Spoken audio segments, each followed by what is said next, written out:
Welcome to this press conference at the Royal Swedish Academy of Sciences.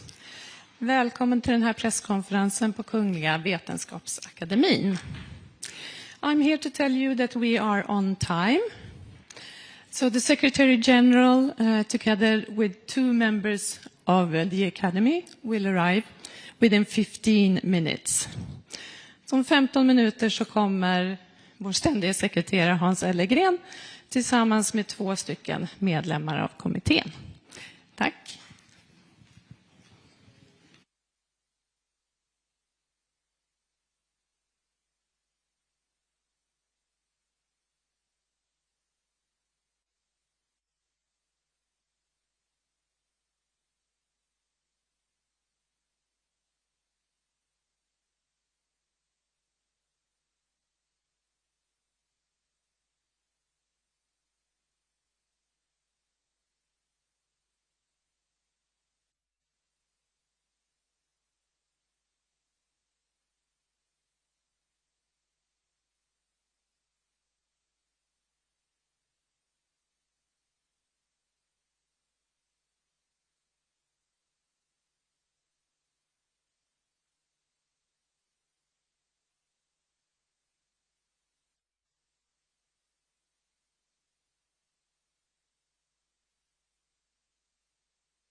Välkomna till Kungliga Vetenskapsakademin och den här presskonferensen då vi ska presentera årets Nobelpris i fysik.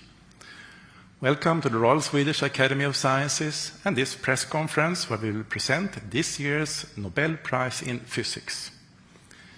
We will keep to our tradition and start in Swedish and then continue the presentation in English. And you are of course welcome to ask questions later on in either language. Jag heter Hans Ellegren och är ständig sekreterare här på Kungliga Vetenskapsakademin. På min ena sida sitter professor Olle Eriksson, ordförande för Nobelkommittén i fysik. Och på andra sidan professor Göran Johansson, ledamot av Nobelkommittén för fysik och sakkunnig inom ämnet. My name is Hans Ellegren. I'm Secretary General of the Royal Swedish Academy of Sciences. To my right is Professor Olle Eriksson, Chair of the Nobel Committee for Physics. And to my left, Professor Göran Johansson, member of the Nobel Committee for Physics and one of the experts in this field. Årets pris handlar om att möta kvantmekaniken på ny skala. This year's prize is about encountering quantum mechanics on a new scale.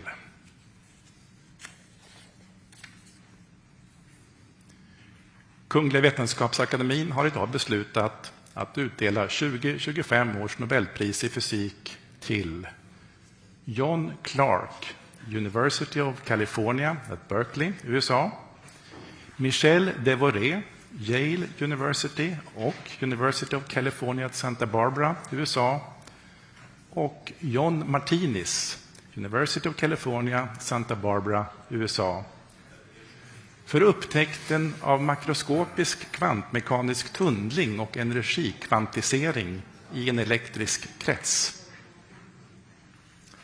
The Royal Swedish Academy of Sciences has today decided to award the 2025 Nobel Prize in Physics to John Clark, University of California at Berkeley, USA, Michel Devoré, Yale University and University of California at Santa Barbara, USA, and John Martinis, University of California at Santa Barbara, USA, for the discovery of macroscopic quantum mechanical tunneling and energy quantization in an electric circuit. Professor Eriksson will now give us a short summary of the prize. Please. This year we celebrate the centennial anniversary of the discovery of quantum mechanics and the seminal publication of Werner von Heisenberg. This is a theory of the microcosmos, that of atoms and electrons, and there is no advanced technology used today that does not rely on quantum mechanics and quantum physics. Examples are easy to find in the room: mobile phones, computers, cameras, and the fiber optic cables that connect our world. Quantum mechanics stands on several pillars, most prominently the energy quantization and the quantum mechanical tunneling phenomenon. This year's Nobel laureates have shown experimentally in studies published in the mid-1980s that quantum mechanical effects are found in new vistas outside of the realm of the microcosmos, hence embracing macroscopic objects. Thank you, Olle. And Professor Johansson, can you give us a more in-depth presentation of this year's prize? Yes, thank you.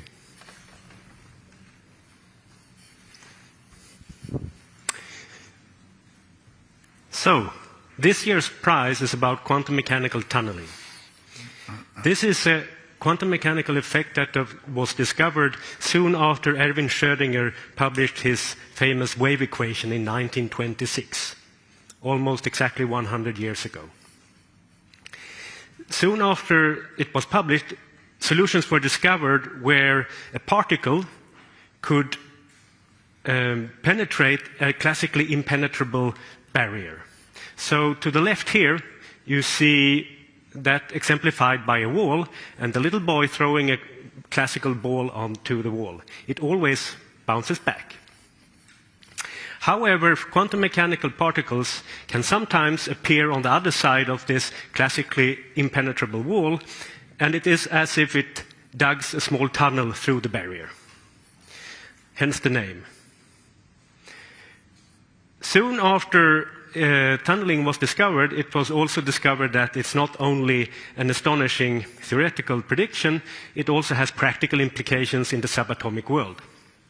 So to the left, you see a big nuclei, lots of protons and neutrons, and so-called alpha decay of this nuclei can be explained by the fact that the alpha particle, 2 neutrons and 2 protons, is bound, it's part and bound to the nucleus by a barrier.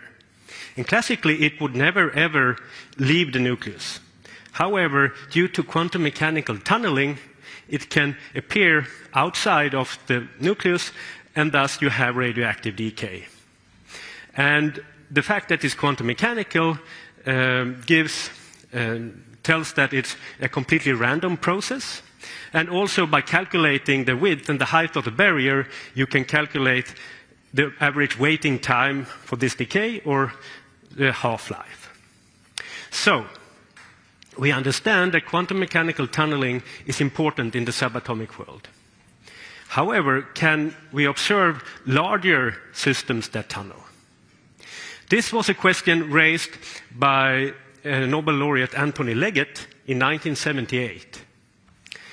He suggested that it should be possible to observe something called macroscopic quantum tunneling in a superconducting circuit. So how should we understand this? Well, in the upper picture here, you see a normal conductor. In the normal conductor, the electrons are very individual. They are fermions, and they are very easily distracted. So if you push a current through this conductor, the electrons are easily distracted, and there is resistance. Thus, you always get the voltage across this conductor. In the second picture, you see how a superconductor works. Here, the electrons take each other 2 and 2 by the hand, and then it's much harder to distract them. So then they can lead a current without any resistance at all, so there is current without any voltage, a supercurrent. In the lower picture, you see another example. You see also an illustration of how this works. It's actually so that all of the Cooper pairs lose their individuality altogether, and they all condense into one macroscopic state. So it's one Cooper pair condensate, which is determined by one macroscopic wave function or a superconducting order parameter. And you see there is a small gap between the two conductors in the lower picture, and that's a so-called Josephson junction. So in 1962, Brian Josephson predicted that you can, even if there is a small weak link or a gap in the conductor, you can still have a supercurrent. And he derived simple equations for how the current and the voltage in this junction relates to the macroscopic wave function on the two sides of the weak link. And from his description, you can do the following. If you push a current through the Josephson junction, it can then appear in two different states. One without the voltage, and one with a measurable voltage. And the switching between the zero voltage state and the state with the voltage is, there is a barrier in between. And by detecting how this switching occurs between the zero voltage state to the voltage state, this is how our three laureates managed to prove that there is macroscopic quantum tunneling. So, to the left, you see an illustration of macroscopic quantum tunneling. So, our three laureates positioned, they push a current through the junction, And it was in a state so that it should not classically be able to switch. And yet, it switches from the 0 voltage state to the state with the voltage. Although classically you see that it cannot switch. And if you're a physicist, you might realize that the smoking gun evidence for this macroscopic quantum tunneling are when the black dots here deviate from the diagonal line. That's where macroscopic quantum tunneling dominates. So the 3 laureates, so this breakthrough experiment was performed in 1985 at Berkeley, and the group leader, John Clark, had long experience of working with Josephson junctions. John Martinez was his senior PhD student at the time, and Michel Devoré was a postdoc coming from Saclay outside of Paris, with experience from low-temperature physics, but not with Josephson junctions, molecular solids. So this trio did not only do this breakthrough experiment, they also did another breakthrough experiment the same year. So the name quantum physics comes from the fact that atoms absorb and emit energy in packages, so-called quanta. And by irradiating the Josephson junction with microwaves, they could verify that this macroscopic object absorbs energy in a quantized way. So there are quantized energy levels. So, yes, I just want to mention also that in this system of the Josephson junction, there are billions of Cooper pairs. So it's really a macroscopic object in that sense. Okay, so this might sound a little bit abstract. However, this is a sketch of this experimental setup coming from John Martinez's PhD thesis. So you see the scale bar to the right, 1 centimeter, and there you see the silicon chip with superconducting wires, and the Josephson junction is exactly where the 2 wires meet. You apply the current to the left at the power connector, and then you measure the voltage at the same place. And when you radiate with microwaves, you do that in the microwave contact on top. Then you also see there's a copper tubing and copper powder inside, and that's a newly developed filter for this experiment that isolates the Josephson junction extremely well from the environment, which you need because these quantum effects are very sensitive to interaction with the environment. And I think to make it even a little bit less abstract, I also want to show you a modern quantum chip. So the silicon chip is the square in the middle here. And there are superconductors on top. And then there are 9 artificial atoms on this chip. And you can see them with your naked eye.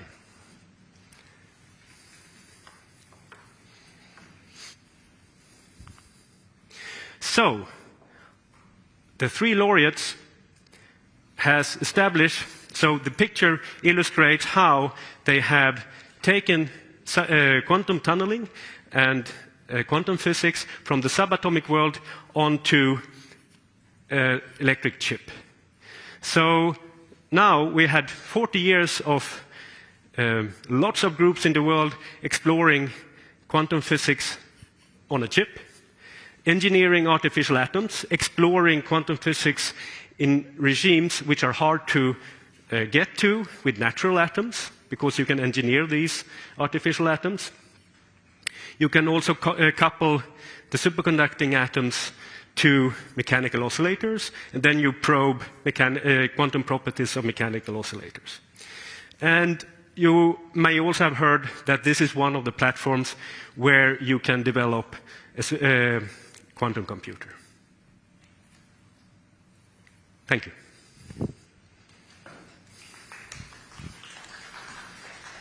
Thank you, Göran. Do we have Professor Clark with us on the phone? Yes, you do. Good morning, Professor Clark, and congratulations to the Nobel Prize in Physics. Thank you so much. Was this a surprise to you? So, to put it mildly, it was a surprise of my life. Okay.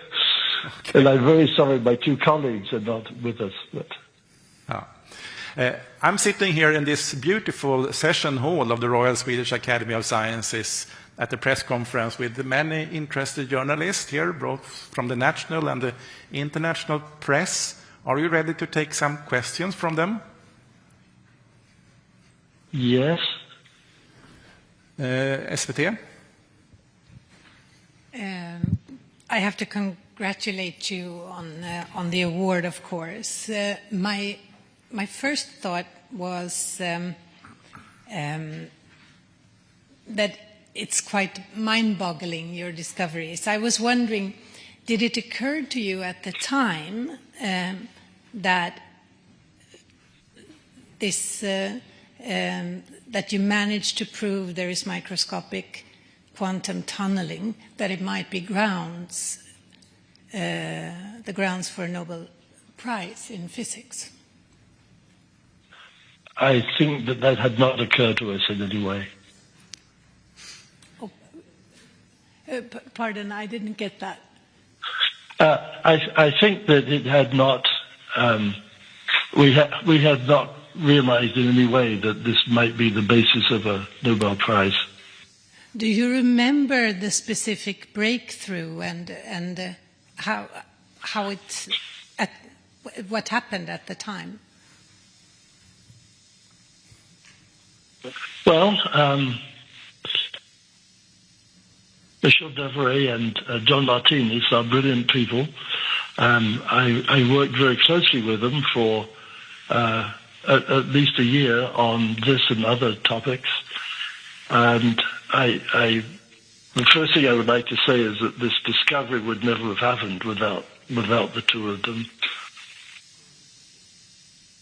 I was in principle the leader of the group, of course, but their contributions are just overwhelming. Okay, one question there, please. Hi, Professor Clark. This is Yiwei from the Chinese Media Intellectual. First, congratulations, and I would like to know your feelings now and where you are now. And the second question is, what do you think your research has left the open questions for the next generation of physicists? Thank you. Well, first of all, my feelings are that I'm completely stunned, of course. It had never occurred to me in any way that this might be the basis of a Nobel Prize. And I'm sorry, what was your second question? My second question is, what open questions does your discovery leave for the next generation of physicists? Well, I think that, it's already been suggested, this is something that does lead to the further development of, or the development of, sorry, I'm losing my words, of the quantum computer. I mean, many people are working on quantum computing, and I think that, I think that it is recognized that our discovery is in many ways the basis of this. Yes, please. Thank you. Bogdan Radrewski from the Polish television. Congratulations, Professor. I wanted to ask you because, well, everyone in this room has a smartphone, and we have cameras that use memory chips that are actually based on the effects that you were studying. I wanted to ask you, did you predict when you made your discoveries that they are going to have such a widespread practical applications? And what do you think is going to be the next step in that regard? It certainly had not occurred to us in any way that this discovery would have such a significant impact. And we were buried in understanding the physics and the calculations that went into this. And it was very much following up on this brilliant work by Tony Leggett, who of course also subsequently won the Nobel Prize. Also, I would like to say that I knew and still do know Brian Josephson very well. He and I were colleagues as graduate students together in Cambridge all those years ago. And I recognized that he was much more brilliant than I was. And I think that he and Tony will also be very thrilled that, along with Michel Devereux and John Martinez, we won the Nobel Prize. I'm not sure that I answered your question, but... More questions? Yes, please. Thank you. Congratulations, Professor Clark. My name is Yan Nanzhu from Mr. Salon in China. And my question is, quantum phenomena are universal. So where exactly is the boundary between the classical and quantum worlds? Thank you.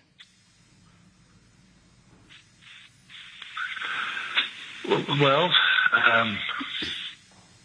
I think that the real difference is that the quantum world depends on quantum mechanics, which, as someone commented earlier in this discussion, quantum mechanics was discovered many years ago now by Schrödinger, almost 100 years ago. And that's the underlying basis. The thing is that classical physics doesn't depend on quantum mechanics.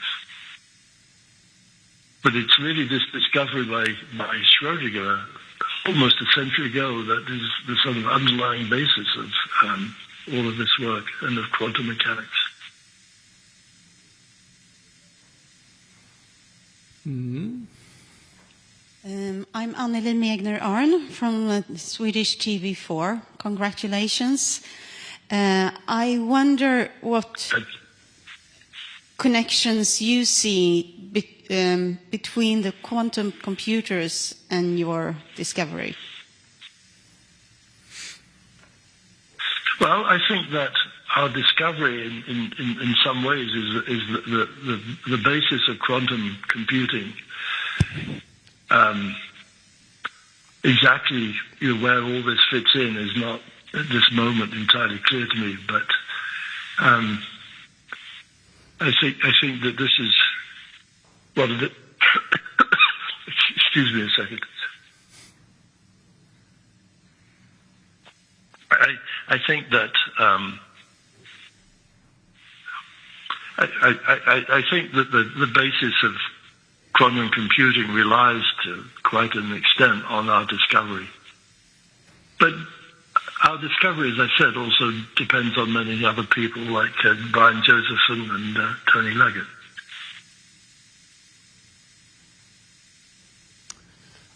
Yes, please, there, in the back. Congratulations, Mr. Clark. Konstantin from AP. Could you tell us how your discovery is used by average consumer today? Thank you. Well, as people have pointed out, I mean, the many straightforward applications are things like the cell phone. And I'm speaking on my cell phone, and I suspect that you are too. And that one of the underlying reasons that the cell phone works is because of all this work.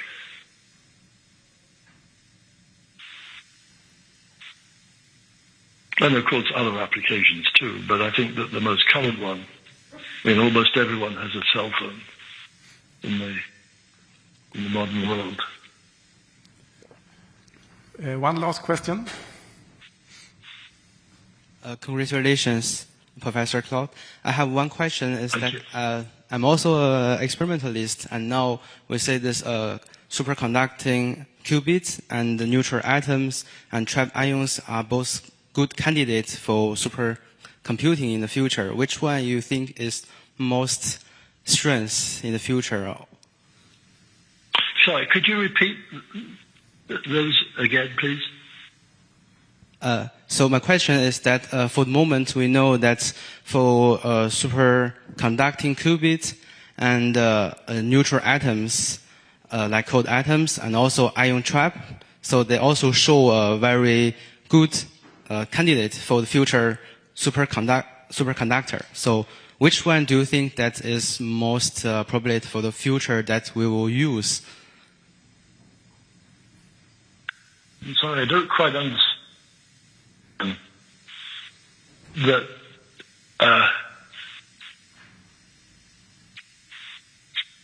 I mean, you talked about qubits and neutral atoms, and what exactly are you asking? Maybe we need to take that question afterwards. Okay, yes. I think this was the last question for you, Professor Clark. Thank you, and once again, our warmest congratulations. Thank you. Thank you so much. We look forward to meeting you in Stockholm in December for the Nobel Prize ceremony. Yes, well, I look forward to being there too. Yeah. Bye-bye, and congratulations again. Thank you. Thank you. Goodbye now.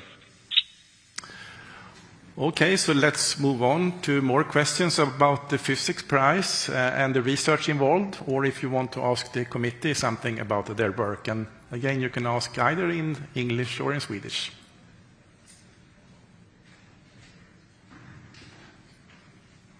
Yes, please. Thank you. I'm Yanliang Guo, and I'm also an experimentalist in cold atoms. And then my question, I have two questions. So the first question is that we know theorists is the ones that foresee the future, and experimentalists that is realize this system and then to change our daily life. And then when evaluating Nobel-worthy contributions, how does the committee balance the value of this original theoretical breakthroughs and that delicate experiments that realize these theories in the lab? And second question is that when evaluating Nobel-worthy contributions, does the committee also take into account or consider the potential influence for the future science and applications, or it is just focus on the past achievement? Thank you. Göran? So, yeah, I mean, the last question first, of course, we can only regard what's been achieved so far. So we can only give a prize for something that has been done already.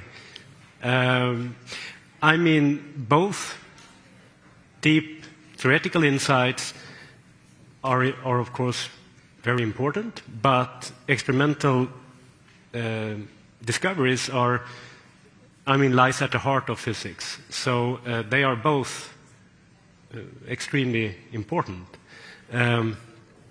And we should also remember that this should be for the greatest benefit of mankind. So we definitely do consider what's the impact of these discoveries.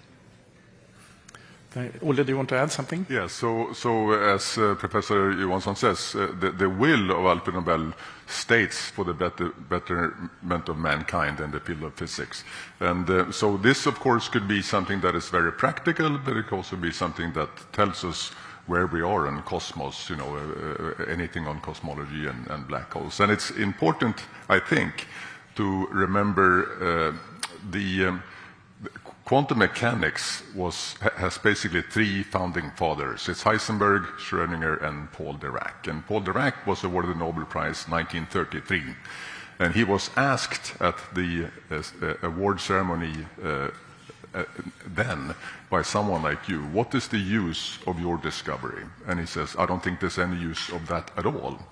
And he was asked again, but maybe in the future? And he says, no, I don't think so, not even in the future. And so this genius of a man, for once he was wrong, because as I said a few minutes ago, there's no technology that we use today that does not rely on their discoveries. And so the important thing here is that science always advances our society. So even if we don't know something for tomorrow, goodness will always come. I think it's time to stop there. If you have further questions, you can ask committee members after this press conference. Thank you for your interest, and we hope to see you here again tomorrow when we will announce this year's prize in chemistry. Thank you.